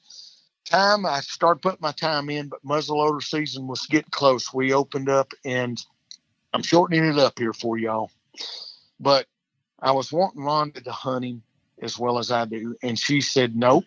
She said, you've put all these years into this deer and you're going to hunt that deer. And she had just started hunting, by the way, just so you know. Okay. Rhonda had just started hunting the late season. She killed her first buck with a crossbow, and that hunt's going to be that hunt. Air. No, it's already. I'm sorry, it's already aired. We already aired that hunt. She killed her first buck with Cam-X crossbow in December, right there, and she had started hunting. And I was wanting her. I was really honestly wanting her to shoot Obsession, and she told me. She said, "I'm not worthy of that deer. I have not put my time in. I've not put my time in yet, and I don't think it's right for me to go kill that deer." I said, "It don't matter. We're doing it together. I'll video you." Nope, she wouldn't have no part of it. No kidding. So I said, all right, I'm going to go kill this deer. I'm going to do it myself. I'm going to self-video. I'm going to do everything I can. October 20th, I went in 2 hours before daylight, going in on the dirt road to where the property, the main, it's a county road that separates the two properties. I met the guys going in. It's opening day of muzzleloader season. Well, we have to wear hunter orange. Yeah. And I'm shortening all this up, but I was going into the stand. I'm going in 2 hours early. Well, the guys must have had the same idea as I did. I'm like, oh boy. Well, I'm competing. I'm bow hunting and they're muzzleloading hunting. Right. And right. I've got my hunter orange on. I had Rhonda to drop me off. I wanted to walk in. I wanted to and get in there as early as I could. This is an all-day set. Well, long story short, I sat there all day. He had been there. I don't think he had showed up that night, but the day before he had showed up. So I knew that he might possibly be in the area. Yeah. So I got in the stand and I sit there now. I mean, this is 2 hours before daylight. I sit there and I can hear some deer out in front of me in the little bitty hunt plot there, the food plot and stuff. I can hear some, activity. Of course, I can't see anything and I still don't know what went on there. However, I did have a buck or two come up and show up on the cell camera because I had a cell camera there. Well, long story short, there again, I sat there all day, had some interaction, still nothing to do with that, nothing with him. No shots, though. That was a good thing. I didn't hear any shots that morning, anything closed. And I'm thinking, well, nobody's shot him yet, I'm thinking right. There's still a chance. Isn't that funny how we count shots? Like, I wonder. Yeah. I mean, everything I'm passing up these little bucks that's coming through. I think I had 3 or 4 different encounters and finally it's that last hour, that last hour. And there again, I've been there all day long And this is early, still getting enough daylight. I've been there 12, 14 hours. I don't know, in that tree stand. And then I didn't even take anything to eat because I didn't want anything to interrupt my right hunting. So I'm sitting there and I've got cameras setting out everywhere, trying to video myself. I got my ritual and my elite ritual bow hanging there, and I'm just sitting there, and all of a sudden I hear a muzzleloader shot right up above me up there. It just about, I jumped plumb out of my seat, and I'm sitting there, I'm going, you got to be kidding. You got to be kidding. And then I'm sitting there, and I just had this, sick feeling come over me. I thought, oh my gosh, somebody's killed him. Right. And about that time, I heard another one went off. It was time that they probably had reloaded. Yeah. I thought, oh my gosh, what's going on here? And I could tell that second shot, they probably had walked up. It sounded like it had more or less probably walked up and finished the deer off. Yeah. And I'm thinking, oh, that's it. I was just sitting there, and I sat there for about 10 minutes, and I grabbed my dual grunt call, my stretch back, and I don't know. I hadn't even tried to call or do anything. I was just trying to be staying positive. Surprise, if you will, on that deer. Yeah. I was just thinking anything that I'd done would probably spook him off. Well, I just grabbed the call and I just hit it about 5 or 6 times. Just I've drawn out a couple long ones, short ones, and I just hung it back up and sat there, and I said, yeah, I'm just sick. And I don't remember. I had turned the camera on or something there, doing something, and I'd looked at a camera, and I was going to say something like, man, I'm sick. I'm thinking that, I think somebody may have just shot him, and about that time, I caught a little flash of something out of the corner of my eye, and I hadn't done hardly any trimming. I didn't want him to see me up in that stand, and I caught a little bit of movement, and then I looked, and about that time, he just stepped out, and it was him. And that was the first time I'd seen him, and he's, at that time when I first seen him, he's probably 15 yards, and that little food plot is in a V shape, so it's real narrow where he came out, and he's coming from right to left, and he comes out there, and I nearly fell out of the stand. I said, oh my God, he really does exist. That was the first thing I'm thinking. He really does exist. Is this true? And he stepped out there, and then I saw just how big he was, and I was like, this can't be happening. And I mean, I had 2 SLR cameras, one above me and one out in front of me there. I'm trying to turn on there, and I guess I hit them too fast because I didn't get either one of them on. I had the power on, but I think I hit the record button too fast, so they didn't come on. But I had my big camera there on the arm and base there, and I had it on, and then I had my Tacticam, which was on my bow. I had 2 of them, one running at me and one running at the deer, so I had them on. So I managed to get all this stuff on, and I've really not got time to shake because now I'm concentrating. He's walking out in the plot, and he's quartering away hard, and he's up there, and I'm thinking, gosh, do I take this shot? I mean, I'm grabbing my bow, and I pull back, and I'm thinking, and I'm sitting there, and I'm holding it, and my pin's right where I'm wanting to just angle it up. He's hard quartering. I'm thinking, he's 25 yards away. Can I make this shot? And I'm thinking, I can make this shot. I can make this shot.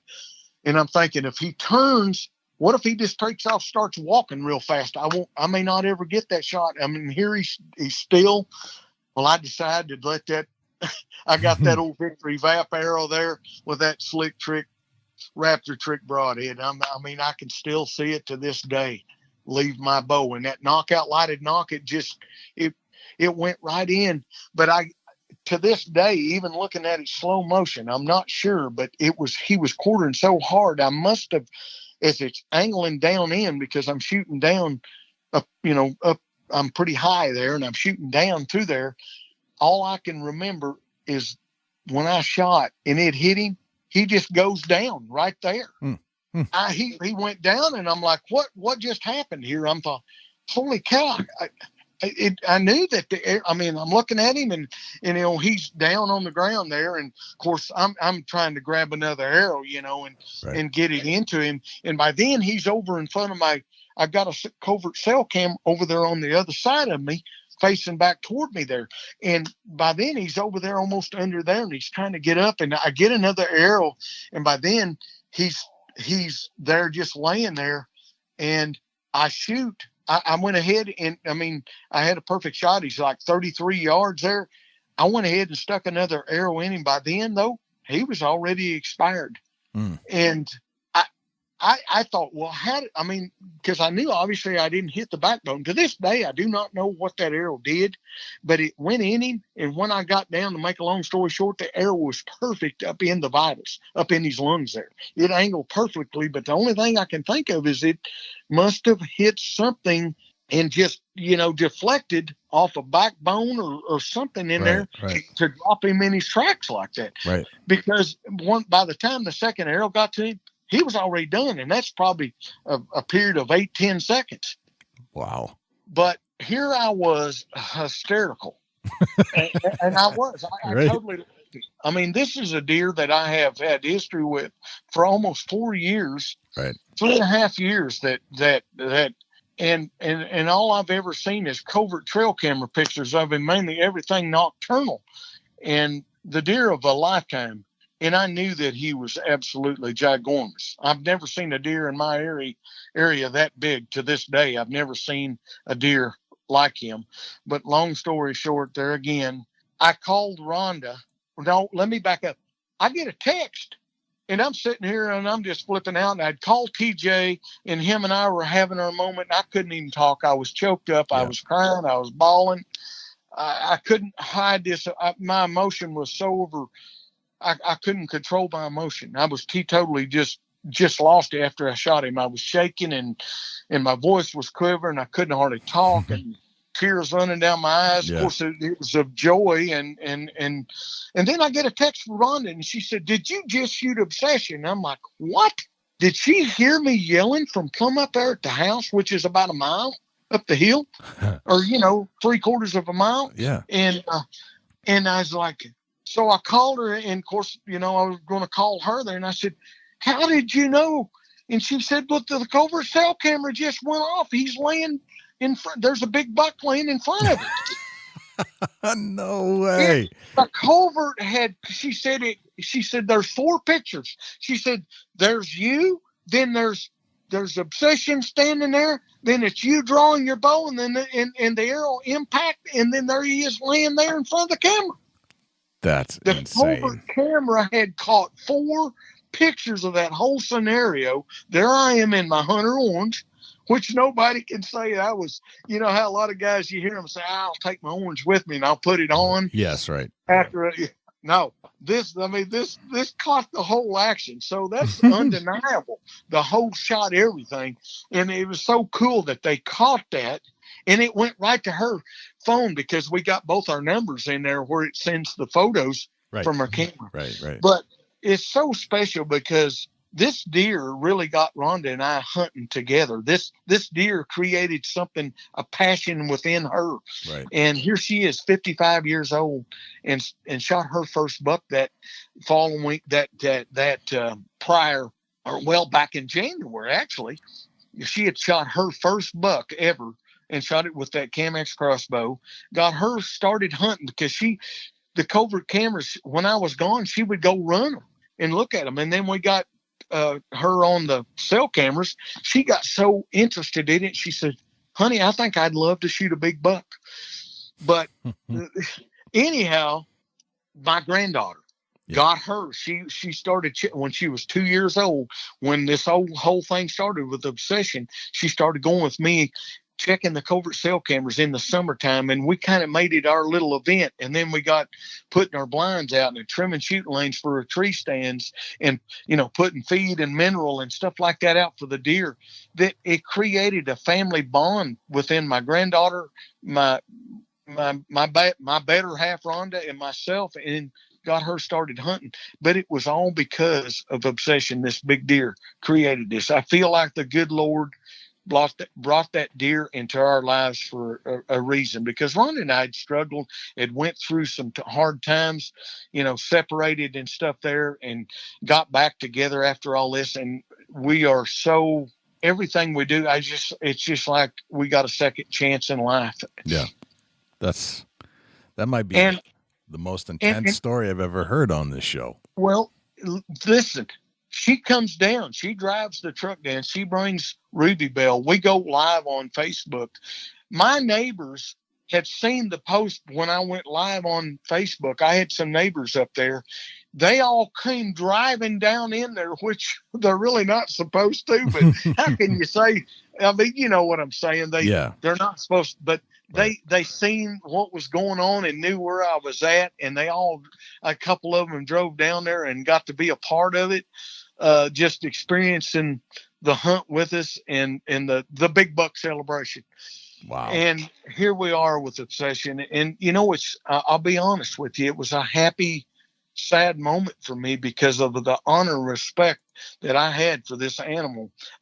And looking back, he had to be at least 5.5 when this journey began. 4.5 at 2015, 5.5 at 2016. 6.5 when he was that mainframe 8. Now he grew into this gigantic 10 point. 10 point from an 8 frame. Wow. Yeah. And he grew a couple kickers off the back, but now listen to this. This is a mountain buck here in the Ozarks where we're not known for big deer. Right. But I took him to my buddy, Harvey Williams, who's an official scorer, and I had him to gross him out, and he grosses 184 and 5/8. Wow. And listen, I can look and see where that old tree stand was. Sorry if I get a little emotional here. That's okay. That's all right. I could see that old tree stand where I shot my very first Pope and Young 10 point that I won the Arkansas Big Buck Classic with in 19. That's still, you can see it from there? I can see it. It's less than 50 yards in the timber. Wow. It had grown up so much in there, and that old tree with the pegs and stuff grown into it, the old top, it had gotten busted up in an ice storm that we'd had back in 2009. Yeah. And it had busted that tree up there where I couldn't hang a stand in it. But that's where it all started. That's awesome. 28 years, almost to the day. Wow. I shot the other buck on I believe it was the 24th. It was in October, 24th, yeah. I believe. And this one was October the 20th when I shot Obsession. Wow. But to have Rhonda and have my granddaughter all there and watching that and getting them involved in the hunt, the memories that we made, the trail cameras, the pieces of the puzzle that we put together, which is over 3 miles from where it started, right, where I got my first picture. And after I shot Obsession, I've got people telling me they got trail camera pictures of this deer 7-8 miles away, almost in the city limits of Harrison. Wow. I could not believe that's why we didn't see him. And I feel like they started, there was some logging going on to the north of me. And I kind of feel like they pushed him into that little sanctuary, yep, which I'm so grateful that I left alone and never would go in there, right, except for a couple times a year. Yep. Usually it was scouting for sheds. And then I would go back one time and check them in the summer, the trail camera, yep, picture. Which now I got cell cameras running. I don't have to do it at all now if I don't right, want to. Right. That's that's a full circle story. I mean, it's no wonder you were a puddle. I mean, it's just, there's a lot of emotion built up in 28 years of deer hunting. Well, and I didn't tell this right off there, but prior to this, I was walking out one night that I was hunting it. Rhonda was picking me up at the road, and I was taking I was really trying to be smart about the approach to your tree stand, yep, which guys need to know, man. If you've got a back door any way, form, or fashion, and even though it may take you a little bit longer and things, if you're hunting a particular deer that you really want, to take, in this order like this, I had to walk a little bit further and a little longer through there to get there. And I got there, but I was walking out one night, and this is the last hunt of the year that we done in December. I think episode 32, season 5, I believe it is, or maybe it's 16 because we broke them up because of the turkey versus the deer. But it's the last episode of the year. It's called The Buck Name Obsession. Okay. But all these things come together. I'm going to tell you why I think that I took this big deer. First of all, I couldn't tell he had rubbed one single bush. Yep. He on his antlers and stuff when I got a hold of him. And that's something else that always threw me. I never found big rubs and scrapes in there. I don't think that he made a lot of them. Yes. It's like he wanted to protect that rack. He never broke his rack up and stuff. But yet now when he was around the other bucks, which he was a loner, he did not like to be around them much at all. But when I would get trail cam pics of them together or something, he was always the boss dog. There's no question. None of them ever wanted anything to do with him. He if they got too close to him, he was on them. You could see that. And I saw that a lot in some of the video clips that I had that I would get, especially the nighttime stuff. That's when it all took place. It's like he never stirred in the daylight.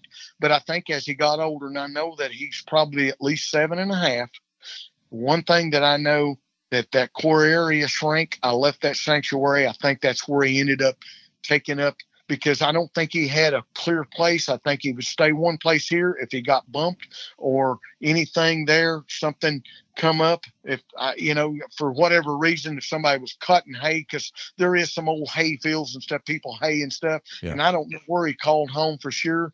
But when I left that sanctuary, going back to me telling you, the older buck gets, the smaller the core area. Yep. I think that's what it was. He had his food covering water. I think the food plot, because he had never really had a decent food plot, and it didn't turn out the greatest because I put it in so late and because of moisture content, a lot of different things. I think it gave him, that was something he could eat. His teeth wore plumb to the gums. Gotcha. Okay. His teeth were plumb to the gums. I feel like, and it was small enough there, that little hunt plot, that it just gave him that added security. He could take one jump and be right into the thickest, nastiest stuff there was. Right. And just leaving that pressure off him. But the one night I was walking, and I jumped back to my story there. The one night it started raining. I had to get out of my tree stand because I had all the camera equipment, and I had it put in my camera bags and stuff there.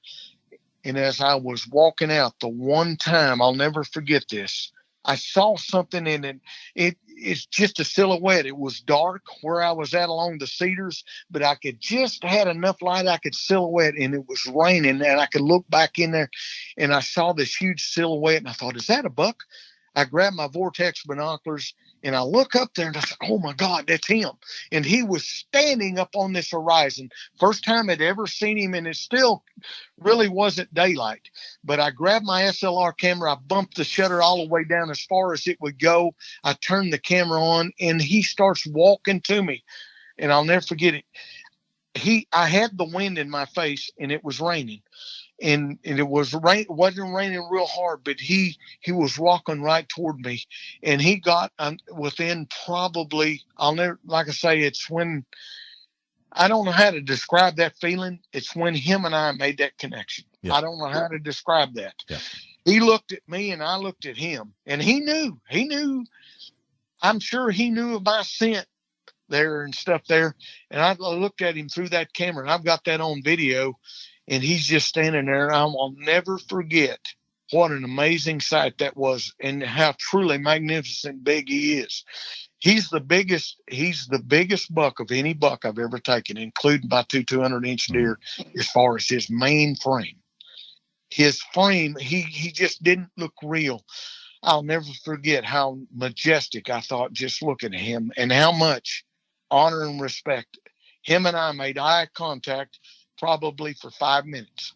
I'd say at least 5 minutes. Yeah. And we stood there 20 yards apart, and I couldn't hardly make him out. unless I was looking. I couldn't see him with my naked eye. I was looking through that, and I had it bumped down to 2.4 on the f-stop, and I think 8 or 4 on the shutter. That's how low it was. But I could see him through that camera. As long as anything didn't move very much, I could look at him, and I was just going, gosh, what just, I can't, that was our moment, mine and that buck's moment. And we had that, and he turned and just simply walked off. Wow. And he walked off and walked off there, and I'll never forget it. I was soaking wet when I got back. My camera, I had to dry it out and stuff there, but I'll never forget that moment. I walked back, Rhonda picked me up, and that was a moment that I'll never, ever forget. And it's probably the highlight of my career as far as a signature buck. Him and the double drop tine is just two that just really, really stand out to me. And then obviously the first Pope and Young whitetail I shot, I mean, that was back before people around here even bow hunted, let alone shoot a Pope and Young whitetail with a bow. And so, and all doing it on the same property, my family, my godly experience, it's truly been an unbelievable big buck moment, family moment. You hear that expression, faith, family, and friends. Yeah. That was the highlight. That's probably the highlight of my life, my career on my hunt. Phil, that might be the best deer hunting story I've ever heard. None on this show or just in general. I mean, there's so many elements to that brings it so many years, but full circle. Literally, I think that might be the best deer hunting story I've ever heard. Phenomenal. Well, thank you so much. Yeah. I mean, to be able, it's one thing to be able to take a buck that you have developed so much history, respect. I mean, and there was no way. I was so concerned that somebody would poach him, just because I felt like that would probably be the only way anybody would ever shoot that big deer. Right. But I feel like because of his age that he got a little bit senile, and I may have created that just by putting that little bitty hunt food plot in and putting the cameras up. I feel like he probably knew my scent. He may not, after all those years, he may not have I never did pressure him in any way, form, or fashion. Right. And may have identified your scent as non-threat. I honestly who knows? Big deer can do that. I don't know. But when him and I locked on and we had our moment there, that's when I don't know how to tell you. It was just an overwhelming feeling come over me, like unlike any other hunting experience. Right. It's like we made our true connection. Right. And man, I after all these years, how he has avoided me, beat me at my game, every other hunter that was after him, that I didn't realize there were so many people that knew he existed until after the fact that I'd taken such an unbelievable deer. But anyway, that's my story. And a heck of a good one. Wow. I know you're probably going to have to shorten this event up, but I don't think so. I don't think I can. I mean, there's so much involved there. I don't want to shorten it at all. And I could have made it longer. There were some other things there probably involved. My gosh, it's just because of the preparation and the time and the energy spent that I did. And I still never did find his 2017 sheds. And I will say this, as a mainframe 8-point, that video is on the Virtue page. You can go to the Virtue on Facebook or on the website, the Virtue. We have that clip of Obsession that I got that truly showed his unbelievable ginormous size in 2017 as a mainframe 8-point. I believe he was definitely a gross booner. Maybe probably a net booner as an 8-point for sure. I think he was. Him being 184 and 5/8 as he is now, that's gross score, by the way. Mm-hmm. He's 177-inch mainframe with he's got 3 kickers, one of them about 5 and something inches that come off the base of his antlers, that come out the back. That because I can tell you this. In 2016, his G2s at 2016 was 14 inches that I've got those sheds. In 2017, he was significantly bigger then than he was and than he is now and than he was in 2016 but he grew into that 10 point. That was the ironic thing. So, but I was truly blessed, and I'll never top that hunt for so many reasons. First of all, the faith that it has given me, Rhonda and I, her getting involved in hunting.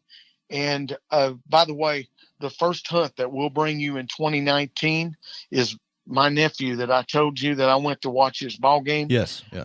I took him to Kansas. He graduated this year. He's valedictorian of this class. He killed a 160-inch deer in Kansas. I took him up there during the Christmas break between Christmas and New Year and videoed his hunt.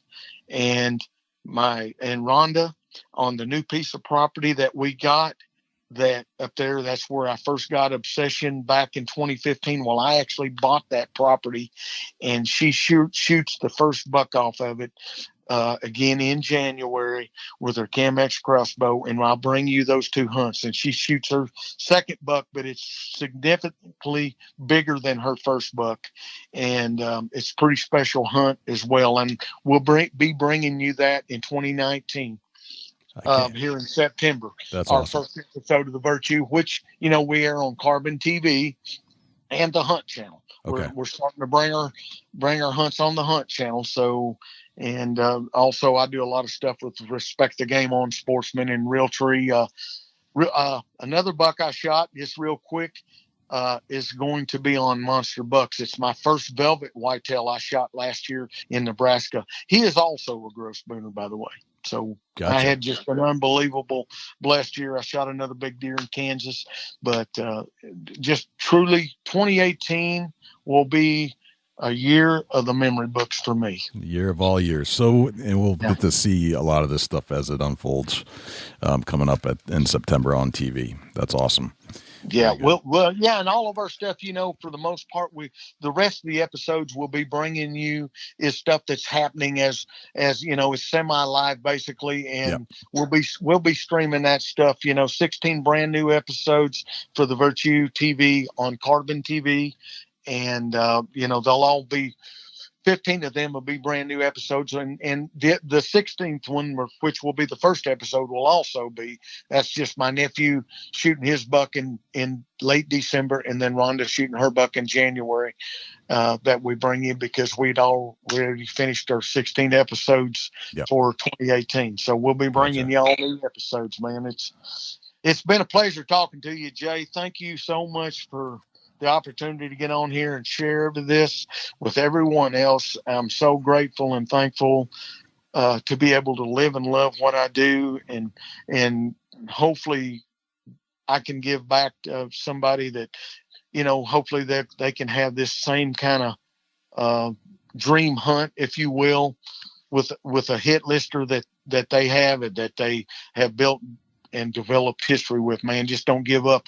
But like I say, the preparation going into it has all been great, but the covert trail cameras is what really told the story and helped me out so much to develop this history with this big deer. That's awesome, Phil. And I truly got to honor the ritual. You did. That just great story. Thank you so much for spending time with us. It's been an honor and a pleasure to talk to you. And, we got to do this again at some point. I don't know how we're going to top 2018, but you never know, man. That's just the way hunting is. But that's well, yeah. Let me just say this: there is an OJ Obsession Jr. Really? Okay. And he was pretty nice last year. He got a free ride. We'll see what he's going to blow into this year. Hopefully he's still walking.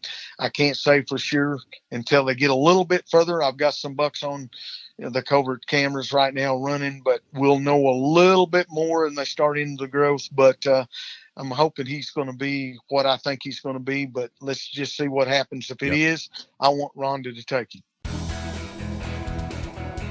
You know, I really should have done this interview a long time ago. Phil is definitely one of the most respected guys I've met in the industry, and he's a really super nice guy. I've talked to him at length at ATA, and we just hit it off.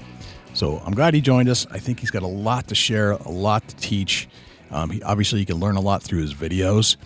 His TV show is excellent, and Phil has figured out how to hunt big bucks. And you know, as he said, some of the reasons he has to hunt private land is so he can make a living. And you know, sometimes we're a little critical of guys that do nothing but hunt private land. Certainly, it can help you kill a bigger buck, but he's also hunting some public land too. So he is nonetheless one of the best hunters in the country because he's figured it out, and he's doing it with a bow and arrow. And so I've got a lot of respect for Phil. Dusty, where can we find you when you're not hanging out here in the studios with me?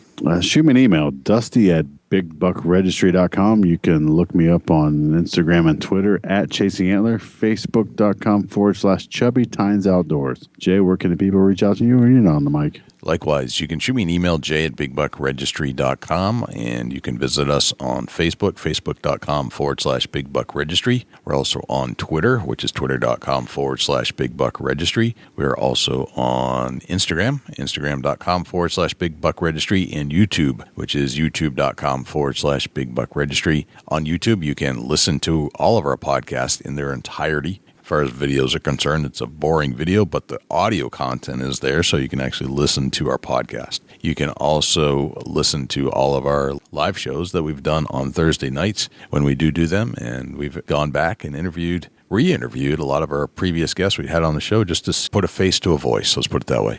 You can always listen to our show on other places as well, not just YouTube. We're found on Stitcher, TuneIn Radio, iHeartRadio, Spotify, Google Play, and as an Amazon Alexa skill. Go to Alexa and say, "Alexa, enable Big Buck Registry." And if you would like to submit a buck to our page for consideration and be featured on our page in front of 250,000 diehard deer hunting fans, all you have to do is go to bigbuckregistry.com/mybuck, and all of the instructions will be right there. I think that's pretty much everywhere we're at.